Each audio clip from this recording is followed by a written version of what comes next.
Мар'ян Дукса про хлопчика, попугая и крокодила. Верши читают Плаксицкая Варвара и Бережник Арсений. Вон Толик маленький, а птушечку має. Купи, моя мамка, и мне попугая.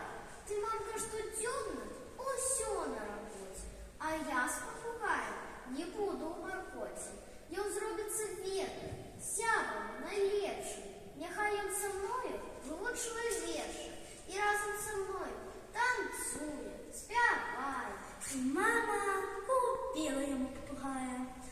От счастья сынок расцветает ветка, под столик ложится божья клетка.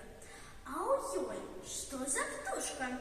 Зернуть аж на любо, дивосное перья, согнутая дюба. Як хлопчик своего попугайчика пестил, на день раза 10 подносит есть. Подносил и пестил, з ним верши вивучив.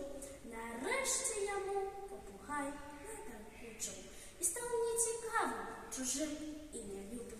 А може мы, мамка, аквариум купим? Конкретки, был Ленький, что к нам прибегает. А як же ти хочеш зерні з попугаєм? Він буде голодний, тобою забитий. Мы клетку отшили, а фортка открыта.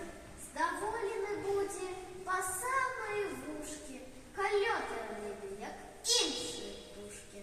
І не десь през місяць буває ж такое. Той хлопчик застався один у покої. Його не зникли живі здобытки. Нема попугая, загинули рыбки. Сошли, утекли и собачка, и вожик. Котки дурасбился, что ездит под ножик. Да хлопчика это зовсім